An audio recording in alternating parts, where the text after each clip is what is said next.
नमस्कार सभी को। तो देखिए यहाँ पर हम लोग क्लास 9 सोशल साइंस के कुछ इंपॉर्टेंट मल्टीपल चॉइस क्वेश्चंस को डिस्कस करेंगे।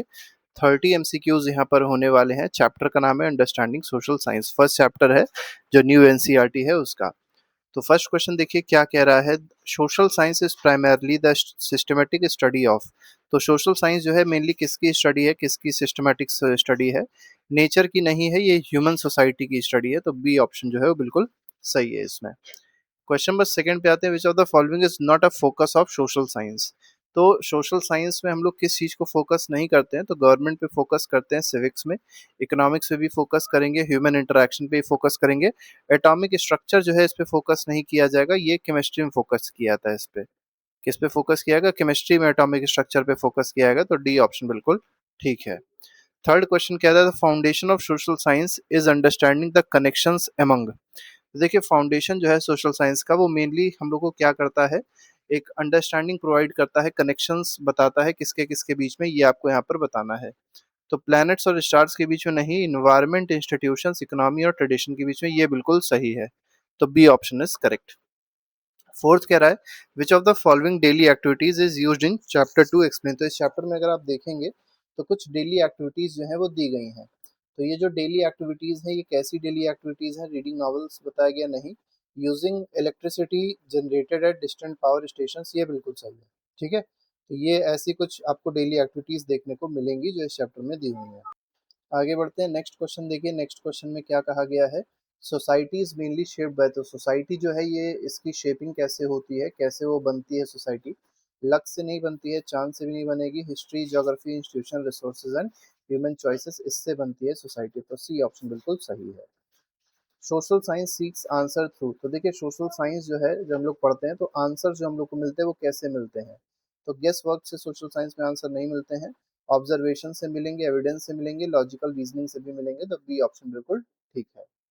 सेवेंथ क्वेश्चन कह रहा है according to Indian knowledge traditions. तो इंडियन नॉलेज ट्रेडिशंस के हिसाब से आपको बताना है कॉन्सेप्ट ऑफ पंचम महाभूतास या पंच महाभूता जो है, या पंच महाभूत जो होता है, ये क्या रिप्रेजेंट करता है। तो क्षिति, जल, पावक, गगन, समीरा की बात होती है। तो 5 ग्रेट एलिमेंट्स की यहाँ पर भाई बात होती है। ठीक है, तो बी ऑप्शन बिल्कुल सही हो जाएगा। 5 इंपॉर्टेंट एलिमेंट्स की बात होती है।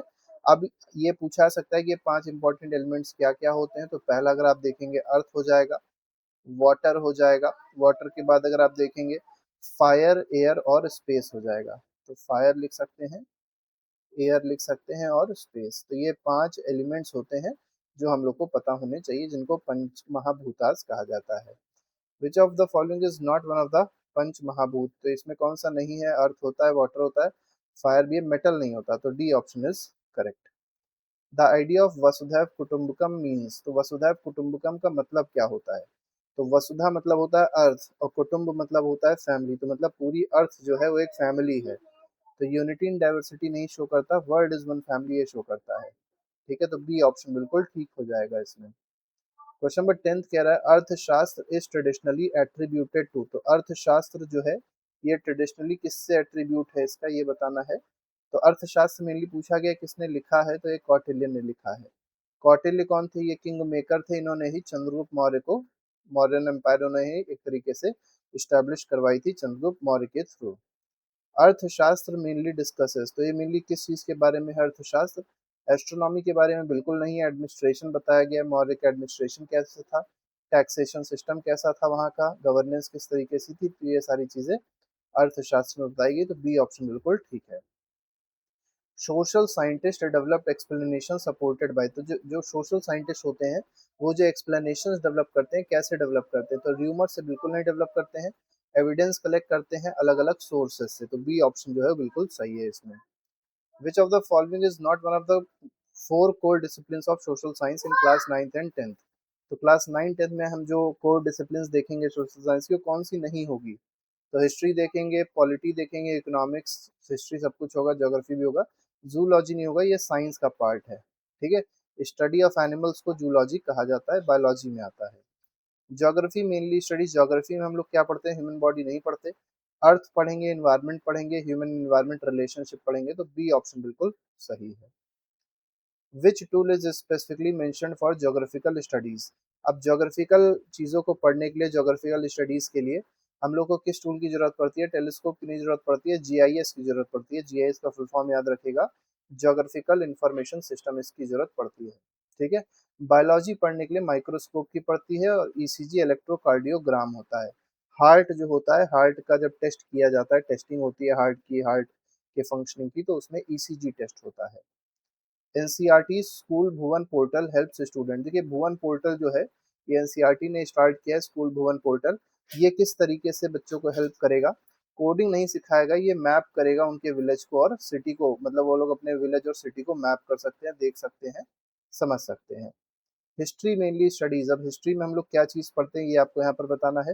ह्यूमन फ्यूचर नहीं पढ़ते, ह्यूमन का पास्ट पढ़ते हैं। तो हमारा जो पास्ट रहा है, जैसे आपको पता होगा सबसे पहले स्टोन एज आया, उसके बाद अलग, फिर हड़प्पा कल्चर आप देखेंगे, हड़प्पा के बाद आप देखेंगे महाजनपद, जनपद, महाजनपद, फिर अशोक, फिर गुप्ता, ऐसे ऐसे करके पूरा जो पास्ट है हमारा। ठीक है। फिर आगे चल के आप ब्रिटिशर्स भी देखते हैं, फिर ब्रिटिशर्स कैसे हटाएगा, गांधीयन एरा देखते हैं। तो ये सब क्या हमारा पास्ट है। तो ये सब चीज़ें हम लोग हिस्ट्री में पढ़ते हैं। Modern historiography increasingly depends on. तो जो मॉडर्न हिस्ट्री है, जो मॉडर्न हिस्ट्रियोग्राफी है, किस पे डिपेंड करती है, तो ये मेनली एम्पेरिकल एविडेंसेस पे डिपेंड होती है। ठीक है। एविडेंस के बिना, मतलब जो साइंटिफिक एविडेंस है, ये होने चाहिए मॉडर्न हिस्ट्रियोग्राफी में, मतलब हिस्ट्री को समझने के लिए। ठीक है। आगे बढ़ते हैं, क्वेश्चन नंबर 19 देखते हैं। 19 क्वेश्चन क्या कह रहा है, which of the following is scientific method for used by historians. अब इसमें से कौन सा ऐसा मेथड है जो साइंटिफिक मेथड है, जो हिस्टोरियंस यूज करते हैं, मतलब साइंस जिसमें इन्वॉल्व होगी। तो किसी भी, कोई भी मान लीजिए स्टोन मिला, तो इस स्टोन की क्या पता करनी है, एज पता करनी है। कोई फॉसिल मिला, इसकी एज पता करनी है। ठीक है। तो इसके लिए क्या होती है, डेटिंग होती है। और डेटिंग किससे होगी, कार्बन डेटिंग हो सकती है, यूरेनियम डेटिंग हो सकती है। तो यहाँ पर carbon dating is the correct answer. तो कार्बन 14 डेटिंग से हम लोग पता कर लेते हैं, मतलब हिस्टोरियंस पता करते हैं। Which is as example of literary source, मतलब लिटरली मतलब लिखा हुआ जो सोर्स है, वो इनमें से कौन सा है। तो कॉइन जो है लिखा हुआ सोर्स नहीं है। पाम लीफ मैन्युस्क्रिप्ट ऑफ तिक्कुरल, तो पाम लीफ मैन्युस्क्रिप्ट मिली है तिक्कुरल की, ये बिल्कुल सही है। तो बी ऑप्शन इसमें सही हो जाएगा। अब देखिए यहाँ पर अगर 20th क्वेश्चन अगर आप देखेंगे, तो पिलर इंस्क्रिप्शन को नहीं लिखा जा सकता है, ये लिटरेरी सोर्स में नहीं आएगा, क्योंकि ये तो एडिक्ट्स पे, रॉक पे लिखा गया है, पत्थरों पे लिखा गया है, तो इसमें नहीं आएगा। स्कल्पचर भी इस पे नहीं आएगा। Which is an archaeological source, तो आर्कियोलॉजिकल सोर्स इसमें कौन सा है, ये आपको यहाँ पर बताना है। तो record, revenue records archaeological source नहीं होता। ट्रेवलॉग भी नहीं होता। आर्कियोलॉजिकल स्टोन सोर्स में आ जाएगा टेराकोटा की फिगरिंग जो मिली है खुदाई से। इंक्रिप्शन रिटर्न ऑन स्टोन और मेटल आर कॉल्ड, तो देखिए जो भी चीज़ें, जो इंस्क्रिप्शंस मिले हैं, जो मेटल पे लिखे हुए हैं या स्टोन पे लिखे हुए हैं, तो इनको क्या कहते हैं, ये किस सोर्स में आएंगे, तो ये एपिग्राफिक सोर्स में आते हैं। लिटरेरी सोर्स में मेनली बुक्स आती हैं, जो भी चीज़ें लिखी हुई मान लो पन्नों पे मिली हैं, लीफ पे मिली हैं, ठीक है, तो वो सब लिटरेरी सोर्स में आपको मिल जाएगा। कॉइन्स आर स्टडीड अंडर, तो कॉइन्स की जो स्टडी होती है वो न्यूमिस्मैटिक्स में आती है। तो बी ऑप्शन बिल्कुल सही है। पॉलिटिकल साइंस मेनली स्टडीज, तो पॉलिटिकल साइंस में हम लोग क्या पढ़ते हैं, तो देखिए पॉलिटी मतलब पॉलिटिक्स पढ़ते हैं। पॉलिटिक्स मतलब गवर्नमेंट क्या होती है, गवर्नेंस क्या होता है, पावर्स क्या होती हैं गवर्नमेंट के पास में। ठीक है। इंस्टीट्यूशंस क्या क्या होते हैं जो गवर्नमेंट को हेल्प करते हैं फंक्शनिंग में। तो यही पढ़ेंगे इसमें हम लोग। तो बी ऑप्शन बिल्कुल सही है। Which system is cited as example of grass root democracy, देखिए ग्रास रूट का मतलब होता है जो बिल्कुल ग्राउंड लेवल पे काम करे। तो जो सबसे ग्राउंड लेवल पे काम करती है डेमोक्रेसी, उसका नाम है पंचायती राज। ठीक है। विलेजेस में अगर आप देखेंगे तो फिर पंचायती राज होती है, और शहरों में देखेंगे, टाउन्स में देखेंगे तो क्या हो जाएगा, अर्बन एरियाज में वो हो जाता है म्यूनसिपैलिटीज। म्यूनसिपैलिटीज होता है। तो ये क्या है, ये ground root, grass root democracy का एग्जाम्पल्स हैं। इकोनॉमिक्स स्टडीज हाउ सोसाइटीज, अब देखिए इकोनॉमिक्स में हम लोग क्या पढ़ते हैं, मेमोराइज फैक्ट्स बिल्कुल गलत है। Use limited resources to meet needs, ये बिल्कुल सही है, कि कैसे हम लोग कम से कम रिसोर्सेज को यूज करें और अपने नीड्स को फुलफिल कर लें, ये सारी चीजें हम लोग इकोनॉमिक्स में पढ़ते हैं। According to chapter colonial rule in India resulted in, देखिए मेनली पूछा गया है कि जो कॉलोनियल रूल था इंडिया में, उससे क्या रिजल्ट हुआ, क्या उससे आउटकम देखने को मिला। ट्रेडिशनल इंडस्ट्रीज बिल्कुल नहीं बढ़ गई हैं, तो बहुत कम हो गई थी। वाइड स्प्रेड पावर्टी आई, बिल्कुल सही बात है, पावर्टी हर जगह फैल चुकी थी। और दूसरी बात क्या है, इंडस्ट्रीज जो है वो डिक्लाइन हो गई थी, क्योंकि आपको पता होगा होता क्या था, रॉ मटेरियल जो था वो इंडिया से एक्सपोर्ट होके ब्रिटेन जाता था और वहाँ पे इंडस्ट्रीज थी बहुत बड़ी बड़ी। वहाँ इंडस्ट्रीज में क्या होता था, वो रॉ मटेरियल को प्रोसेस किया जाता था, फाइनल गुड्स बनाए जाते थे और भारत में बहुत ज़्यादा पैसे में लाके उसको बेचा जाता था। तो जो इंडिया की छोटी मोटी इंडस्ट्रीज थी वो सब पूरी तरीके से डिक्लाइन हो गई थी, क्योंकि चीज़ जब सस्ती मिल रही थी जो वहाँ से आ रही थी वो इंडिया के मुकाबले सस्ती थी, इंडिया के जो हैंडमेड गुड्स थे उनके मुकाबले सस्ती थी। लेकिन वहाँ से जो चीज़ आ रही थी वो मतलब अगर वैसे देखा जाए तो महंगी हुआ करती थी। ठीक है, तो इस वजह से जो इंडिया के गुड्स थे वो पूरी तरीके से खत्म हो गए और इंडस्ट्रीज डिक्लाइन हो गई। तो बी ऑप्शन बिल्कुल सही है। सस्टेनेबल ग्रोथ मीन्स, देखिए सस्टेनेबल का मतलब क्या होता है कि हम लोग रिसोर्सेज का कुछ इस तरीके से यूज करें कि वो हमारी नीड्स को तो फुलफिल कर दे, लेकिन वो फ्यूचर जनरेशंस के लिए भी बचा रहे। तो ऐसे डेवलपमेंट को हम लोग सस्टेनेबल डेवलपमेंट कहते हैं। तो फास्टर इंडस्ट्रियल इंडस्ट्रियलाइजेशन नहीं होना चाहिए। Growth without considering the future, ये भी गलत है, फ्यूचर को बिल्कुल कंसिडर करना चाहिए। Meeting present needs without harming future generation, ये बिल्कुल सही है कि अपनी नीड्स को तो फुलफिल कर ले, लेकिन जो फ्यूचर जनरेशंस आने वाली हैं उसके लिए भी कुछ ना कुछ रिसोर्सेज बचे रहें। जैसे वाटर है, वाटर का ऐसा मिसयूज ना किया जाए कि हमारी जनरेशन ही उसको यूज कर पाए, आगे वाली जनरेशन उसको यूज ही ना कर पाए। तो ये अनसस्टेनेबल चीज है। वाटर का या कोई भी रिसोर्स है, कोई भी नेचुरल रिसोर्स है, ऐसे यूज करना चाहिए कि वो हमारी नीड्स को तो फुलफिल कर दे, लेकिन साथ ही साथ जो आने वाली पीढ़ी, आने वाली जनरेशन है उसकी नीड को भी फुलफिल कर सके।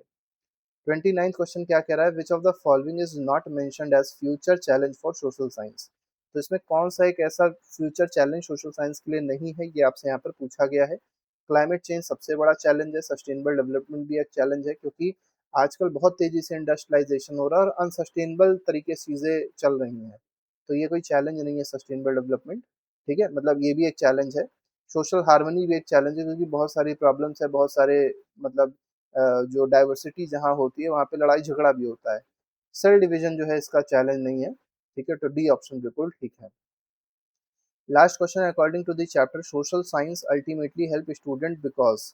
अब देखिए ये हेल्प स्टूडेंट बिकम, तो किस चीज में हेल्प करती है सोशल साइंस?